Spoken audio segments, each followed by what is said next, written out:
నా పేరు పోవాడ వీరయ్య. అమరావతి రైతు.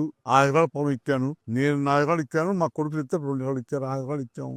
ఆ మొట్టమొదట్లో ఇచ్చినప్పుడు మాకు ఏదైతే చెప్పారో అదే ప్రకారం చేసుకుంటూ వస్తున్నాడు. అనుకోకుండా ఈ మధ్యకాలంలో అనుకోకుండా ఆ గవర్నమెంట్ మారి జగన్ గవర్నమెంట్ వచ్చింది. జగన్ గవర్నమెంట్ వచ్చిన తర్వాత జగన్ నాశనం చేశాడు దాన్ని. దానికి గ్రాఫిక్స్ అన్నాడు.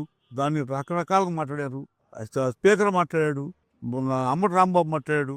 కమ్మ పెంచారు. మైకి రాకుండా చేశారు. రైతు కౌలు కూడా ఇవ్వలేదు. 2 సంవత్సరాలు ఇచ్చి 3 సంవత్సరాలు కౌలు ఎగ్గొట్టాడు. తర్వాత గవర్నమెంట్ మారి గవర్నమెంట్ మళ్ళీ చదవడం ఎక్కాడు.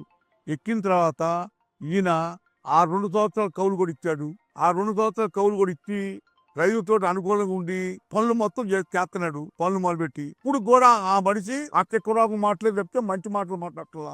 ఓటంటూ వేసేవాడు లేడు. ఆయన పార్టీ పైకి పోద్ది అనమాట. పార్టీకి ఎవడు ఓటు వేసేవాడు లేడు. ఇప్పుడు చంద్రబాబు నాయుడు గారు ప్రెసెంట్ గా ఎక్కి 18 నెలలు టైం అయింది. 18 నెలల్లో 4 సంవత్సరాలు సరిపని చేసినట్టుగా చేస్తున్నాడు. ఈ 5 సంవత్సరాలు అయిపోయే లోపల మనకి పూర్తిగా నమ్మకం ఏర్పడింది. కేంద్ర గవర్నమెంట్ మూలన మనకి పనులు అవుతున్నాయి. ఆ పనులు చేయనీయండి. మీకు ముందు అప్పవుతా. మీరు మొట్టమొదటి తీసుకున్నారు కాబట్టి మీకు ముందు అప్పవుతా. అప్పు చెప్పిన తర్వాత రేట్లు ఎట్టుంటే అప్పుడు చూద్దరు కానీ ప్రస్తుతానికి మీరు ఆగండి అని చెప్పి ఆయన నమ్మకంగా చెప్పాడు.